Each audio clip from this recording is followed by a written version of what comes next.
சுரேன் வணக்கம். வணக்கம். அதாவது நம்ம நேரம் சரியில்லைன்னு வச்சுக்கோங்களேன், சுத்தி இருக்கிறவங்களாம் நமக்கு சதி செய்ய வேண்டிய அவசியமே இல்லையா ப்ரோ? சுத்தி இருக்கிறவங்களே அமைதியா இருந்தாலும் நாமளே நமக்கு தினமும் சதி சதி செஞ்சுக்கிட்டே இருப்போமா? ஏய் நான் கண்ட்ரோல் பண்ண ட்ரை பண்றேன், எனக்கு எந்த பிரச்சனையும் வரக்கூடாதுன்ட்டு அப்படின்னு ட்ரை பண்ணிக்கிட்டே நம்மளே நமக்கு ஏதாச்சும் ஒரு பிரச்சனை கிரியேட் பண்ணிப்போமா? அந்த மாதிரி நடக்குமாங்க சீரியஸாவே? அப்படி ஒரு சிக்கல்ல மாட்டிருக்கிறவர் யாருன்னா நம்முடைய ராதாகிருஷ்ணன் பார்த்திபன். தவளை தன் வாயால் கெடும். ஆமாங்க, முன்னணி நடிகர், இயக்குனர், நிறைய மூவி கொடுத்திருக்காரு. நல்ல ஒரு என்டர்டெய்னர், டேலண்டட், செம பேச்சு திறமை உள்ளவர், கவிதைகள் சூப்பரா சொல்லக்கூடியவர். பாக்யராஜ் அவர்களுடைய அசிஸ்டண்டா தான் அவருடைய சினிமா பயணம் அப்படிங்கறது ஆரம்பிச்சிச்சு. எப்படியே எடுத்துட்டு போலாம். ஸோ அவர் பிடிக்கும், நிறைய பேருக்கு பிடிக்கும். இப்ப சமீபத்துல இந்த த்ரிஷா அவர்களை பற்றி அவர் சொன்ன ஒரு விஷயம் இஷ்யூ ஆச்சு. குந்தவைய வீட்லயே குந்த வச்சிட்டா சரியா போயிருவாங்க. அதுக்கப்புறம் மன்னிப்பு கேட்டாரு. அதுக்கப்புறம் த்ரிஷா அவர்களுடைய எதிர்வினையை பார்த்த உடனே என் மன்னிப்பையே நான் வாபஸ் வாங்கிக்கிறேன் அப்படின்னு சொல்லிட்டு நிறைய பாயிண்ட்ஸ் எல்லாம் எடுத்து வச்சாரு. ஓகே, அதான் நமக்கு கொஞ்சம் பேட் டைம்னா அடுத்தடுத்து பேடாவே நடக்கும்ன்ற மாதிரி நம்மளே போய் சிக்கி போன்ற மாதிரி உஸ்தாத் பகத்சிங் அப்படின்னு சொல்லி ஒரு படம் பிரதர், பவன் கல்யாண் ஹீரோவா நடிக்கிற படம். அந்த படத்துல இவர் முக்கியமான ரோல் ஏதோ பண்ணியிருக்காரு பழகுது. அந்த படத்துடைய ப்ரீ ரிலீஸ் ஈவெண்ட் நடக்குது அவங்க ஊர்ல. அங்க பேசும்போது தான் தலைவன் வாயை விட்டாரு. என்னன்னா, அந்த வீடியோவை போட்டு காட்ட முடியுமா இல்லை எதனா காப்பிரைட் இஷ்யூ வருமானு தெரியல. ஸோ நான் தமிழில் சொல்லிடுறேன் அவர் என்ன சொல்கிறாருன்ட்டு. நான் தமிழ்நாட்டில் இருந்து நிறைய படங்கள் பண்ணி எல்லாமே பண்ணியிருந்தாலுமே கூட நான் ஒரு நாயுடு கம்யூனிட்டியை சேர்ந்த ஆள். நான் நாயுடு பாய், நான் உங்கள் ஆள். நான் ஸோ வந்து பார்த்தீங்கன்னா எனக்கு தமிழ் ஃப்ளூவெண்ட்டாக வரும், தெலுங்கு ஃப்ளூவன்சி அந்தளவுக்கு இல்லை. ஆனால் நான் உங்கள் ஆள் தான் அப்படின்றத ரொம்ப அழுத்தமாக அந்த இடத்துல பதிவு பண்ணுறாரு. அதுக்கான தேவை என்ன வந்துச்சு அப்படிங்கிற ஒரு பெரிய கொஸ்டின் ஒன்று வருது. இன்னொன்று வந்து பார்த்தீங்கன்னா, அப்படியே பேசும்போது தமிழ்நாடுன்ற வார்த்தையை யூஸ் பண்ணும்போது அரவ நாடு அப்படின்ற வார்த்தையை அவர் யூஸ் பண்றாரு. இது என்ன அது அப்படின்னு சொல்லி நம்ம பார்த்தோம்னா, பொதுவாக இப்பொழுது தெலுங்கு தாய்மொழியாக கொண்டவர்கள், குறிப்பாக அந்த ஆந்திரா தெலுங்கானால வசிக்கக்கூடியவங்க, தமிழை திட்டுறவங்க, தமிழர் மேல கடுப்பாகிறவங்க, தமிழ் இண்டஸ்ட்ரியை ட்ரோல் பண்றவங்க, வாட் எவர் இருப்பாங்க இல்லையா, அவங்க யூஸ் பண்ற வார்த்தை அது அரவா கொடுக்கா. நம்மள ஃபேன் பேச கூட அவங்க அப்படிதான் திட்டுவாங்க. இந்த ஃபேன் ஃபைட் எல்லாம் போட்டுட்டு இருப்பாங்கல்ல, அந்த ஃபேன் ஃபைட்ல கூட பாத்தீங்கன்னா அந்த அரவான்ற வார்த்தையை யூஸ் பண்ணுவாங்க. நம்ம கோல்டின்னு கிண்டல் பண்ற மாதிரி அவங்க அந்த இதுல ஏங்க அடையாளம் தெரியாத ஃபேக் ஐடிங்க பேசிக்கிறது மேட்டரே இல்லைங்க. It's not at all matter. But மேடையில நின்று ஒரு இடத்துல ரெப்ரசன்டேட்டிவா போய் நின்று அவங்க கிட்ட நான் உங்க ஆளு தான், நான் நாயுடு தான் அப்படின்னு சொல்லிட்டு உங்க ஊரை பத்தி பேசும்போது அரவ நாடுன்னு நீங்க பேசலாமா? தப்பு. நீங்க வாழ்ந்து நீங்க இவ்வளவு தூரம் சக்சஸ்ஃபுல்லா இருந்த ஒரு இண்டஸ்ட்ரி இந்த மண்ணை பத்தி பேசும்போது அதுதான் அங்க ட்ரிகர் ஆகுது. இப்ப அந்த இடத்துல ஒரு ஹிஸ்டாரிக்கல் விளக்கம் கொடுக்க வரேன்னு என்ன சொல்றாங்க அப்படின்னா, இல்லைங்க அரவான்றது ஒன்றும் கெட்ட வார்த்தை கிடையாது, அது வந்து அருவா நாடு அப்படின்னு சொல்லி ஒரு சில பார்டர் ஏரியாஸ், தமிழ்நாடு பார்டர்ஸ் வந்து ஒரு காலத்துல சொல்லப்பட்டுச்சு. அதுதான் இன்னைக்கு அவங்க அரவான்ற பயன்படுத்துறாங்க அப்படின்ட்டு இருக்கலாம், நான் மறுக்கல. இன்னொரு பக்கம் அரவம்னா பாம்பு, ஸோ தமிழர்களை வந்து அப்படி சொல்லி அவங்க சொல்லுவாங்க. இது ஒரு மீனிங்ல எடுத்துட்டு வராங்க. என்ன ஹிஸ்டாரிக்கல் மீனிங் வேணா எடுத்துக்கலாம். இன்னைக்கு அந்த வேர்டை எதுக்காக தெலுங்கு பீப்புள் நமக்கு அகைன்ஸ்டா பயன்படுத்துறாங்கன்னா, அது ஒரு ஸ்லர் வேர்டை தான் பயன்படுத்துறாங்க. நம்மள மட்டம் தட்டுறதுக்கான வார்த்தையை தான் பயன்படுத்துறாங்க. கீழானவங்க நீங்க, இழிவானவங்க நீங்க அப்படின்ற டோன்ல தான் பயன்படுத்துறாங்க. மலையாளிஸ் நம்மள பாண்டின்னு சொல்றாங்கல்ல, அதே மாதிரி வந்து கன்னடிகார்ஸ் வந்து நம்மள வந்து கொங்கா அப்படின்னு சொல்றாங்கல்ல. இது எல்லாத்துக்குமே ஒரு ஹிஸ்டாரிக்கல் மீனிங் இருக்கலாம். ஆனா இப்ப பயன்படுத்துறது எதுக்குன்னா நம்மள மட்டமா பேசுறதுக்கு தான். இதுதான் விஷயம். சோ இவர் மேடையில பேசும்போது அந்த வார்த்தையை பயன்படுத்தி அடையாளப்படுத்துறதுங்கிறது ஒரு பெரிய தப்பு அப்படின்னு சொல்லி பெரிய கான்ட்ரோவர்சியா மாறுது. ரெண்டாவது இன்னொரு கோபம் எல்லாருக்கும் வந்தது காரணம் என்னன்னா, இங்க இருக்கக்கூடிய இவரு பயங்கரமா பெரியாரிசம் பேசுவாரு, பெரியார் மேடைகள்ல பேசுவாரு, சாதி ஒழிப்பு கருத்து நிறைய பேசுவாரு. 2018 பெரியார் அவார்டு வாங்கியிருக்காரு. சோ இது மிகப்பெரிய புரட்சியாளர், முற்போக்குவாதி அப்படின்னு சொல்லி இங்க நீங்க உங்களை ஒரு தூய தமிழர், முற்போக்குவாதி அப்படின்ற இமேஜை மெயின்டைன் பண்ணிக்கிட்டு, தூய தமிழ் கவிதைகள் அப்படி இப்படின்னு மெயின்டைன் பண்ணிக்கிட்டு அங்க போன உடனே உங்களுக்கு என்ன பிரச்சனை? அங்க அப்படி சொன்னாதான் சர்வைவ் பண்ண முடியுமா? அங்க அப்படி சொன்னாதான் உங்களுக்கு சான்ஸ் கொடுப்பாங்களா? எதுக்காக இப்படி போய் நீங்க உங்களை அடையாளப்படுத்துறீங்க? அப்ப இத்தனை காலமா இங்கேயே அதை நீங்க அடையாளப்படுத்திட்டு நடிச்சுட்டு இருந்திருக்கலாமே. யாரும் உங்களை நடிக்க வேணாம்னு சொல்ல போறது இல்லையே, இல்லையா பிரதர்? ஸ்ரேயா ரெட்டி, சமீரா ரெட்டி, அவங்க ரெட்டி, இந்த ரெட்டின்னு நடிக்கிறாங்கல்ல, யாரும் வந்து நடிக்க வேணாம்னு சொல்லியே. ஷெட்டி, அனுஷ்கா ஷெட்டின்னு நடிக்கிறாங்க. இப்ப யாரும் தப்பா சொல்லியே. அப்படிங்கும்போது உங்களுக்கு மட்டும் ஏன் அந்த ஒரு இன்செக்யூரிட்டி மாதிரி அதை மறைச்சு வச்சிருந்தீங்கன்னு ஒரு கேள்வி இந்த இடத்துல எடுத்து வைக்கிறாங்க. இதுக்கு உதாரணமா இன்னும் சிம்பிளா சொல்லணும்னா, ஏங்க காமாட்சி நாயுடுன்னு ஒருத்தர் இருக்கிறாரு. அவர் உட்காந்துக்கிட்டு அவர் தன்னை நாயுடுன்னு தான் அடையாளப்படுத்திக்கிறாரு. தமிழ் மொழியை வந்து தமிழர்களை நிறைய ஒரு விமர்சனம் பண்ணி பேசுறாரு, தமிழ் தேசியத்தை விமர்சனம் பண்ணி பேசுறாரு, பயங்கரமா இங்க இருந்துகிட்டே தான் திட்டுறாரு. யாரும் அவர் இங்க இருக்கக்கூடாது, பேசக்கூடாதுன்னு சொல்லி அவருக்கான ஸ்டேஜையும் அவருக்கான வாய்ப்பையும் கொடுத்துட்டு தானே இருக்கு இந்த நாடு. அப்படின்னும் போது ஏன் இந்த மறைப்பு அப்படிங்கிற ஒரு விஷயம், இதுல வந்து அவரு ரொம்ப நிலை குறைஞ்சிட்டாரு இந்த விமர்சனத்துல. அதுக்கப்புறம் அவரே ரியலைஸ் பண்ணிட்டாரு, ரைட்டா நம்ம பெரிய ஒரு ட்ராப்ல மாட்டிட்டோம், நம்ம வாய் நமக்கு சூனியம் பண்ணிருச்சு அப்படின்னு ரியலைஸ் பண்ணிட்டு என்ன பண்ணிட்டாரு, ஒரு பெரிய மன்னிப்பு கடிதம் ஒன்று போட்டாரு. படிச்சு காமிச்சிட்டுமா ஒரு நிமிஷம். Good morning friends, spelling mistakes மட்டும் இல்ல, எல்லா தவறையும் உடனே சரி செய்து கொள்ள வேண்டும் என்று விரும்பவன் நான். சத்தியமா சொல்றேன், எந்த உள்நோக்கமும் இல்லாம எந்த லாப நோக்கமும் இல்லாம வாய்ப்புக்காகவோ வசதிக்காகவோ அந்த 2 வார்த்தைகளை நான் பயன்படுத்தவில்லை. 2 வார்த்தை, ஒன்னு நாயுடு, இன்னொன்னு அரவம். அங்க பேசினால் இங்க தெரிய வாய்ப்பில்லை என்று நினைத்தா நான் பேசியிருப்பேன். அதாவது அங்க பேசினா நீங்களாம் தெரியாமையா இருக்கும், உங்களுக்கு தெரிஞ்சிரும் தானே அப்படின்னும் போது பாத்தீங்கன்னா ஏதோ வாய் தவறி இத்தனை வருட அனுபவத்தில் இதுவே நான் முதல் முறையாக ஜாதி பெயரை குறிப்பிட்டு சொல்வது. அதனால வந்து நான் இந்த மாதிரி ஆள் கிடையாது, என் படத்துல நிறைய நான் ஜாதிக்கு எதிராலாம் பேசியிருக்கேன். அப்படி இருக்கும்போது நான் அதை செய்வேனா? தவறு நடந்து விட்டது என்பதை முழுமையாக உணர்ந்து வருந்தி கிடக்கிறேன், ரிக்ரெட் பண்றேன், நான் ரொம்ப வேதனையில இருக்கேன். இவ்வளவு பேரின் வருத்தத்திற்கு, இவ்வளவு பேர் என் மேல வருத்தப்படுற மாதிரியான ஒரு சுச்சுவேஷனுக்கு நான் இப்போ வந்து உட்காந்துருக்க வேண்டியது நடந்திருக்க கூடாது. அதனால இனி வாழ்க்கையில் ஒரு தடவை கூட இது நடக்காது என்று நான் உறுதி அளிக்கிறேன். இதனால யாராச்சும் வருத்தப்பட்டதை உங்ககிட்ட நான் வந்து மன்னிப்பு கேட்டுக்கிறேன். என்னை பழைய மாதிரி என்கரேஜ் பண்ணுங்க. இனிமே என்னுடைய வார்த்தைகள்லாம் ரொம்ப ரொம்ப ஜாக்கிரதையா இருப்பேன். நீங்க என் மேல வச்சிருக்கிற நம்பிக்கையை பாதுகாப்பேன். ரொம்ப நன்றி அப்படின்னு பேசியிருக்காரு. தப்பு இல்லை, அது சொல்றாரு. அவருக்கு என்னன்னா நம்ம மேல இந்த பீப்புள் வச்சிருந்த லவ்ல குறை வந்துருமோ, நம்மளை வேற ஒருத்தரா பார்க்க ஆரம்பிச்சிருவாங்களோ அப்படின்ற அந்த வேதனை அவருக்கு வந்திருக்கு. அதை அவர் எக்ஸ்பிரஸ் பண்ணிட்டாரு. அது ஒரு இஷ்யூ இல்லை. அவர் தொடர்ந்து தமிழ் சினிமாவில் நிறைய படத்தில் நடிக்க தான் போறாரு. அவரை தமிழ் சமூகமும் தமிழ் மக்களும் கொண்டாட தான் போறாங்க, மேட்டர் இல்லை. ஆனா இங்க இருக்கக்கூடிய இந்த பாலிடிக்ஸ் தான் நம்ம இந்த இடத்துல பார்க்க வேண்டியது இருக்குது. பெரியாரியம், சாதி ஒழிப்பு, பெரியாரிஸ்ட், தூய தமிழ், தமிழ் பற்று, தமிழர்களுக்காக போராடுறேன் அப்படிங்கிற இந்த என்டையர் ஒரு விஷயம் இருக்குல்ல, அதை வந்து அவங்க அப்படி கையில எடுக்கிறாங்களோ. அவங்க ஊர்ல இருக்கும்போது வெளிப்படையா நான் உங்க ஆளுன்னு சொல்றாங்க. ஆனா இங்க இருக்கும்போது நான் தாங்க தமிழுக்காக முன்வரிசையில் நின்று போராடுறோன்ற ஒரு இமேஜை பில்டு பண்றாங்களோ, இன்டென்ஷனலாவே பில்டு பண்றாங்களோ, அடையாளத்தை மறைச்சிட்டு அப்படின்ற ஒரு கேள்வி. நான் பார்த்திபன் அவர்களை சொல்லலை, இது ஒரு உதாரணமா இந்த விஷயத்தை வச்சு நான் பல இதுக்கு முன்னாடி நம்மளை சுத்தி நடந்துற விஷயங்களை நான் சொல்லணும் அப்படின்னு நினைக்கிறேன். அந்த அடிப்படையில பாத்தீங்கன்னா ஒரு வீடியோங்க, அதாவது நெவர் கெட்ஸ் ஓல்டுன்னு சொல்லுவாங்கல்ல, அந்த மாதிரி ஒரு வீடியோ ஒன்று நான் பார்த்தது இப்பதான் எனக்கு அப்படியே ஞாபகம் வருது. நீயா நானா நிகழ்ச்சியில எழுத்தாளர் சாரு நிவேதிதா அப்படின்னு சொல்லி பேசியிருப்பார். அவர் ஒரு தெலுங்கு பர்சன். இங்க இருக்கக்கூடிய தமிழ்நாட்டில் இருக்கக்கூடிய தெலுங்கை தாய்மொழியாக கொண்டவர்கள் இங்க தமிழ்நாட்டில் வந்து அவங்களுடைய சர்வைவலுக்காகவோ அல்லது வந்து அவங்கள வந்து ரொம்ப இங்க அவங்க வந்து ஒரு டாமினண்டா அல்லது வந்து ஒரு மாதிரி இருக்கணும், பொசிஷனா இருக்கணும்ன்றதுக்காக என்ன ஒரு ட்ரிக் பண்ணுவாங்க அப்படின்னு அந்த ட்ரிக்கை பத்தி பேசியிருப்பாரு. நான் முழுக்க சொல்றேன். இப்ப பெரியாரே உதாரணத்துக்கு எடுத்துக்கோங்க. பெரியாரை வந்து எல்லாமே தூக்கி வச்சு கொண்டாட்டு இருக்காங்க. பெரியாரே தமிழை கேவலமாலாம் பேசியிருக்காரு. இப்போ வரைக்கும் பெரியாரை கொண்டாட்டு தானே இருக்காங்கல்லாம். அவர் வந்து அது ஒரு இது ரொம்ப இழிவா ரொம்ப கேவலமாலாம் பேசவே முடியாது. அதோட பெரியார் மூவி அந்த படம் எப்படி இருக்கு? நீங்க சொன்னீங்களா இங்க வந்து பெரியாரு, அதே அங்க வந்து பெரியார் ராமசாமி நாயக்கர்னு அங்க வந்து தெலுங்குல ரிலீஸ் பண்றாங்க. ப்ரொடக்ஷன் ஹவுஸ் யார் தெரியுமா? நம்ம திராவிடர் கழகம்ங்க, வீரமணி ஐயா. இங்க ஜாதி ஒழிப்பு பேசுற அந்த கழகம் தான் தமிழ்நாட்டுல பெரியார்ன்ற பேர்ல சத்யராஜ் நடிச்ச படங்க, சத்யராஜ் குஷ்பு பெரியார் என்ற பேர்ல இங்க ரிலீஸ் பண்ணிட்டு தெலுங்குல டப்பிங் பண்ணி பெரியார் ராமசாமி நாயக்கர்னு சொல்லி அடையாளத்தோட ரிலீஸ் பண்றாங்க. நீங்க அடையாளம் இல்லாம அங்க ரிலீஸ் பண்ண வேண்டியதானே? நான் என்ன சொல்ல வரேன், இதெல்லாம் வந்து இவங்க எல்லா அரசியல் தலைவர்கள்லாம் பார்த்துதான் இந்த தைரியம்லாம் வருது உங்களுக்கு. அங்க வந்து தைரியமா பேசுறாங்க. ஏங்க என்னென்னமோ அசிங்கமா பேசுறவங்கலாம் இந்த ஜனங்க கொண்டாட்டு இருக்கு. நான் என்னங்க, நான் ஒரு சாதா சினிமாவில் நடிக்கிற ஆளு, நான் பேசுறதுல என்ன பெருசாக போகுதுன்னு நினைச்சாரு. இது வந்து பொலிட்டிக்கல் இப்போ வந்து மோட்ல ஜனங்க இருக்காங்க, அதனால இது எலிவேட் ஆயிடுச்சு. இப்போ கொஞ்ச நாள் முன்னாடி பாகிராஜ் பேசினாரு. பாகிராஜ் வந்து அதுவும் அதே நாயுடு கம்மா அப்படின்ற அந்த ஒரு கேட்டகரியில இதுல பேசினாரு. இப்போ அவர் அங்க போயிட்டு எக்ஸைட் ஆயிட்டாரு. பவன் கல்யாண் உட்காந்துருக்காரு. அது எப்படின்னா அவரே அவங்களோட மிங்கிள் ஆயிக்கிறாராம். அதுல வந்து அந்த எக்ஸைட்மெண்ட்ல விட்ட வார்த்தை தான் இது. இது இவ்வளோ நான் ஒரு ஆளு, நான் பேசுனது இவ்வளோ பேர் இதுவாகும்னு அவர் எதிர்பார்க்கல. இது என்ன ஆயிடுச்சு, இங்க வந்து நீ இங்க சொல்ற மாதிரி பெரியாரிஸ்ட் பெரியார் அவார்ட்லாம் கொடுத்துட்டு அங்க போயிட்டு நீ இப்படி சொன்னா அவங்க செருப்பால தான் அடிப்பாங்க. அதனாலதான் எடுத்து அடிச்சிருக்காங்க. உடனே மன்னிப்பு கேட்டாரு. சரிங்க நான் தெரியாம பேசிட்டேன், அதுக்கும் சம்பாத்தியத்துக்கும் ஒன்றும் சம்மந்தம் கிடையாது அப்படின்னு ஒரே தெரியா இங்க சரண்டர் ஆயிட்டாரு. நான் என்ன சொல்ல வரேன், இங்க அந்த மாதிரி யாருமே பண்றதே இல்லையா? யாருக்குள்ளயும் ஜாதியே இல்லையா? நம்ம வெளியில எப்படி பேசிக்கிறோம், அவங்க உள்ளுக்குள்ள வச்சுட்டு தானே இருக்காங்க.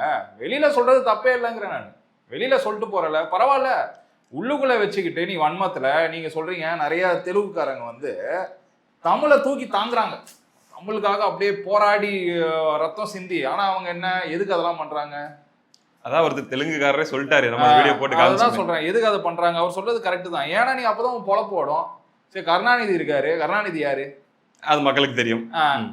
அவர் என்ன பண்ணாரு? தமிழ்ல கவிதைகள் எழுதுவாரு, கதை எழுதுவாரு, படம் எழுதுவாரு. உள்ள வந்துட்டாப்புல அரசியலுக்குள்ள, தமிழ்நாடு அரசியல்னு வந்துருச்சு. சோ தமிழை வச்சுதான் நம்ம வண்டி ஓட்டியா, இப்ப வரைக்கும் அதை வச்சுதான் வண்டி ஓட்டிட்டு. கடைசியில தமிழின தலைவர்னு வச்சுக்கிட்டாருங்க. யாராவது சொன்னாங்களா அந்த டைட்டில் நம்ம கொடுத்தோமா?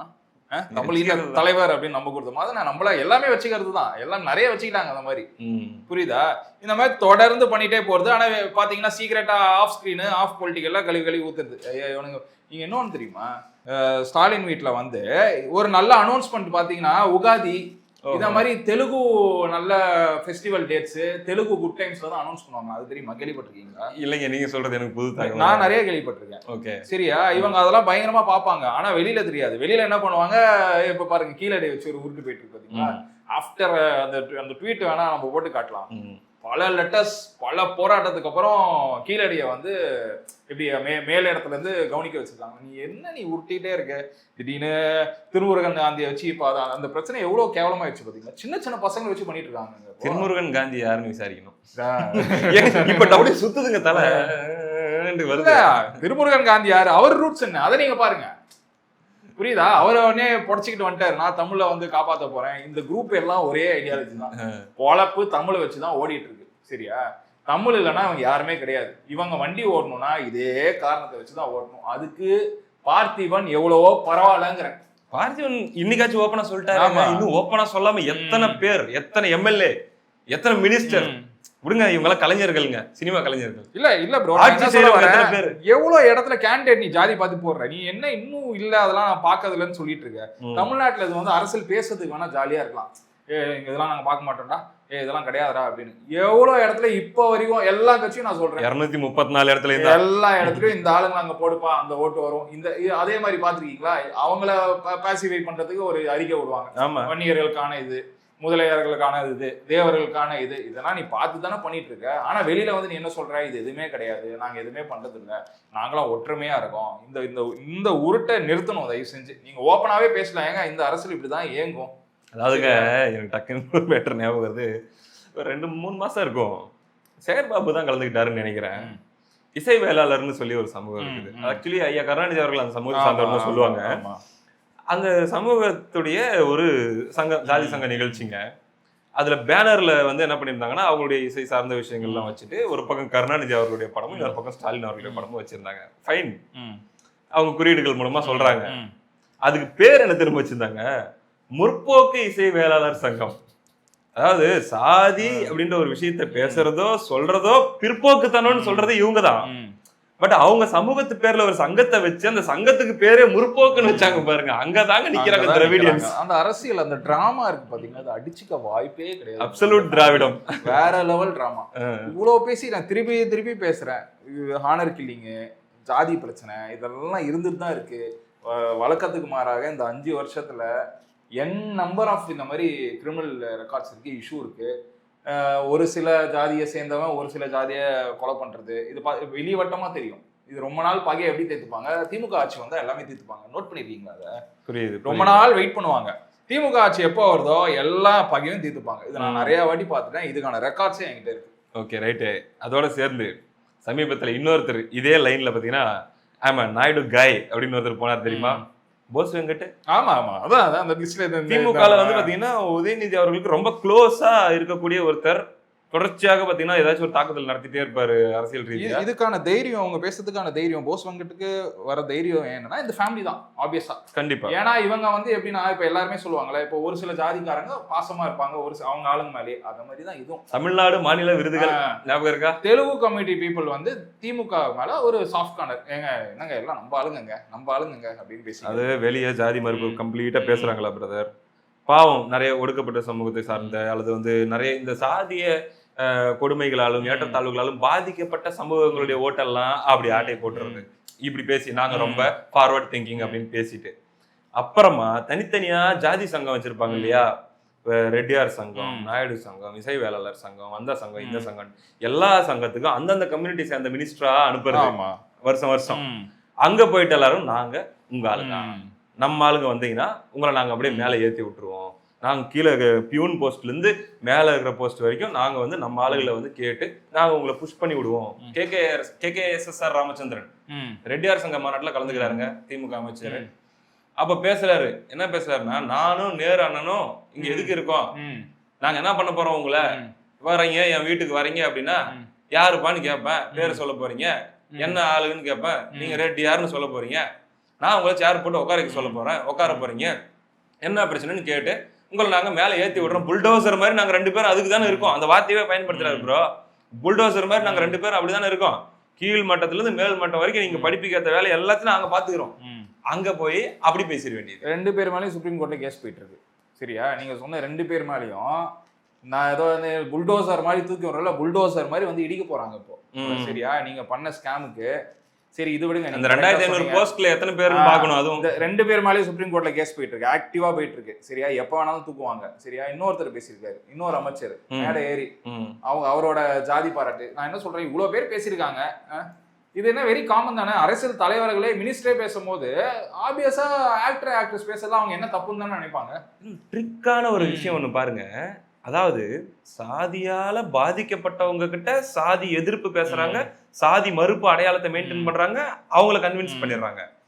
ஆனா இவங்களுடைய கம்யூனிட்டியை சேர்ந்த, இவங்களுடைய சாதியை சேர்ந்த, குறிப்பாக தெலுங்கை தாய்மொழியாக கொண்டவங்க ஒரு 8% பேர் இங்க இருக்காங்கன்னா, அந்த 8% பேருக்கும் தெள்ள தெளிவா நாங்கெல்லாம் உங்க ஆளுங்க தான், இங்க ரூல் பண்ணிட்டு இருக்கிறது நாங்க தான், நாம தான், அதனால நம்ம ஓட்டு ஒண்ணு கூட மிஸ் ஆகக்கூடாது, நம்மளுக்கே வந்துடணும், அதையும் கன்வே பண்ணிடுறாங்க. சூப்பரா சொன்னீங்க. இன்னொன்னு என்ன சொல்றேன், இப்போ இன்னொரு பேச்சு போயிட்டு இருக்கு, பிரேமலதாக்கு இம்பார்ட்டன்ஸ் அதிகமா கொடுக்கறதா ஒரு நீங்க அவங்க பாத்துருக்கீங்க. இவங்க என்ன பண்றாங்க, விசிகாவோட ஓட்ஸ் வந்து நிறைய கோயிங் டுவர்ட்ஸ் விஜய் டிவிகே போகுது.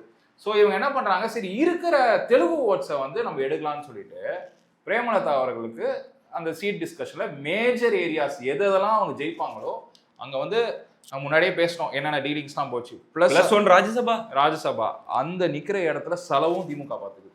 சரியா, அந்த ஓட்ஸை மிஸ் பண்ணக்கூடாது. ஏங்க இவ்வளோ பேர் இருக்காங்க, விசிகா கூடயே இருக்கு. இவங்க இப்பதானே வந்தாங்க, 10 வருஷமா குறுக்க போய் குண்டடி வாங்கினுக்குது விசிகா. இது கம்யூனிஸ்ட் இப்போ அது அந்த நியூஸ் 5ல முடிச்சிட்டாங்க. சிபிஐ 25ல இருந்து ப்ரமோஷன் ஆயிடுச்சு, இப்போ 40 crores வாங்கிட்டாங்க அவங்க. அந்த நியூஸும் பரவாயில்ல அப்படி போயிட்டு இருக்கு, பரவாயில்ல போயிட்டு இருக்கு. உண்மையா போயோ அது நம்மளுக்கு தெரியாது. ஸோ இந்த டைரக்ஷனை பாருங்க. இப்போ என்ன ஆயிடுச்சு, எல்லாரையும் மறந்தாச்சு, நியூ கம்மருக்கு என்கரேஜ்மெண்ட். இது என்னன்னா மற்றவங்களாம் டென்ஷனா வராங்க. இப்போ இதனால டென்ஷன் ஆனாலுமே அவங்களுக்கு ஆப்ஷன் இல்லை. போறியா போ, உனக்கு சீட்டு கிடைக்கும், நான் கொடுக்குற இன்னொரு ஸ்பெஷல் ஐட்டம் என்கிட்ட மட்டும் தான் கிடைக்கும், போறதா போன்னு சொல்லுவாங்க. ஃப்ரண்ட்ல லீட் பண்ற எல்லா லீடர்ஸும் நீங்க பாருங்க, மாதிரி எல்லாருமே பாருங்களேன். நீங்க நம்ம பேசுற டாபிக் ரிலேட்டட் தான், எல்லாருமே தெலுங்கு தான் பேஸ். நீங்க மக்களுக்கே தெரியும். நீங்க முன்னாடி அவங்க குரூப்பை வைங்க. ஃபார் எக்ஸாம்பிள் இங்க என்டிஏ இருக்காங்கன்னு வச்சுக்கோங்க, அந்த குரூப்பை வைங்க. அங்க இருக்கிறவங்க முக்காவாசி மாதிரி பை பர்த் எல்லாருமே தெலுங்கு தான். அந்த டிஎம்கே கூட்டணியில எல்லாருமே. வைகோ தோழர் வைகோ அவர்கள் டைரக்டா அவர் என்ன சொல்லுவாங்க எல்லாருக்குமே தெரியும். அது ஒண்ணு. அதே மாதிரி தேமுதிக, இப்ப டிஎம்கே சொல்லவே வேணாம். ஆமா, அது ஒன்னொன்னா போயிட்டே இருக்கு. மந்திரிகள் பாத்தீங்கன்னா மந்திரி நிறைய பேர் இருக்காங்க. நீங்களே 2 பேர் சொல்லிட்டீங்க. ஐயோ 7-8 பேர். சேகர் பாபு, வேலு, இந்த மாதிரி லைனா போயிட்டே இருக்கலாம். நான் நிறைய மறந்துட்டேன். தேமுதிக பிரேமலதா அவர்கள் போயிட்டு அந்த கூட்டணியில சேர்ந்தப்போ ஒரு ஃப்ரேம் ஒண்ணு பாத்தீங்கல்ல, ஒரு போட்டோ, அந்த ஃப்ரேம் தான் மேட்ரு. கரெக்டா சொன்னீங்க. அந்த ஃப்ரேம் தான் சொல்றேன். அந்த ஃப்ரேம் வைப்போம் நம்ம. நீங்க அந்த ஃப்ரண்ட் லைன்ல இருக்கிறது எல்லாம் பாருங்க, அவங்க எல்லாம் நாங்களாம் அவங்க கூட இருக்கோம் அப்படின்னு காட்டுறதுக்கு தான் இது. அதுதான். அது வந்து யாருக்கான சிக்னல்னா, இங்க இருக்கிற அந்த நான் சொன்னால 8% தெலுங்கு வேர்ட்ஸ் அவங்களுக்கான சிக்னல். ஃபுல்லா ஒன் ஃபேமிலி இங்கே வந்துரும் பாருங்க, நாங்களாம் இங்க இருக்கோம், எங்களை வந்து கன்சர்னா வச்சுக்கோங்க அப்படின்னு. ஸோ இது ஹியூஜ் பாலிடிக்ஸ் ப்ரோ. போனா போயிட்டே இருக்கும் டீப்பா. தமிழ்நாட்டுல இங்க உட்காந்து பேசினுக்கிறோம். யூஎஸ்ல இன்னும் நாடுகள்ல தமிழ் சங்கங்கள் இருக்குல்ல, அந்த தமிழ் சங்கத்துல எல்லாம் தலைமை பொறுப்புல யாரா உட்காந்துக்கிறாங்கன்னு சொல்லி அங்க இருக்கிற அண்ணன் கிட்ட கேட்டா, தம்பி அங்கேயும் அவங்க தான் இருக்காங்க அப்படிங்கிறாங்க. தமிழ் சங்கத்தையும் அவங்க தான் நடத்துறாங்களாம். தமிழுக்கான என்ன சொல்றது, நம்ம இந்த தமிழ் சங்க மாநாடு எல்லாம் அதையும் அவங்க தான் நடத்துறாங்க. அப்படி ஒருத்தர் தூய தமிழ்ல பேசினாலே இப்பெல்லாம் சந்தேகப்பட வேண்டியதா இருக்கும் போல. நான் என்ன சொல்றேன், ஏங்க நீங்க எங்க வேணாலும் இருங்க, தெலுங்கு ஆளுங்க வந்து இங்க ஆளட்டும் வாழட்டும் நல்லா இருக்கட்டும், எதுவுமே தப்பு கிடையாது. ஆமாங்க, நான் இந்த கம்யூனிட்டி ஆளுங்க, லெட்ஸ் பி ஓபன் அப்படின்னு சொல்லிட்டே இருக்கலாம். உங்க ஊர்ல நீங்க ஓபனா இருக்கிற மாதிரி மறைமுகமா இருக்கிறதுனால நீங்க யாரு நீங்க என்னங்கிறது யாருக்கும் தெரியாம இல்லை, எல்லாருக்குமே தெரியும். அதுக்கு வந்து காமாட்சி நாயுடு மாதிரியே இருந்துட்டு போங்கிறேன். நம்ம ஃப்ரெண்ட்லியா தானே இருக்கோம் அவர் கூட. ஆமா, என்ன அவர் கண்ணு, வேற எடுத்துட்டு போலாம். வணக்கம் ஆமாங்க, கண்ணு ஆமா, நான் இந்த மாதிரி ஒரு அரசியல் கட்சி வச்சிருக்கேன், இது இவங்களுக்கான கட்சின்னு அவர் வெளில சொல்றாரு. அந்த மாதிரி ஓப்பனா சொல்லிட்டு போயிடலாம். இது எதுக்கு ஸ்டேட்டுக்கு அந்த சைடு போனா ஒரு பதில வச்சுக்கிட்டு ஸ்டேட்டுக்கு உள்ள வந்தா மன்னிப்பு பெரியார் கேட்கறதுக்கு இதெல்லாம் வேணாம். எல்லாத்தையும் ஓப்பனா சொல்லிட்டு போறது பெஸ்ட். ஊருக்கும் தெரியும், உலகத்துக்கும் தெரியும், இது மாறவும் போறது இல்லைன்னு எல்லாருக்குமே தெரியும். அதனால எல்லாரும் ஓப்பனா பேசிக்கலாம். மொத்தத்தில் இந்த வீடியோ பார்த்திபன் அவர்கள் மீது வன்மம் கக்கும் வீடியோ இல்ல, அந்த விஷயத்தை வச்சு ஒரு இதுக்கு பின்னாடி இருக்கிற அரசியலை சொல்லும் வீடியோ. அவ்வளவுதான் இல்லையா பிரதர்? நல்ல டிஸ்கஷனா இருந்துச்சுன்னு நினைக்கிறேன். அடுத்த வீடியோல சந்திப்போம். நன்றி.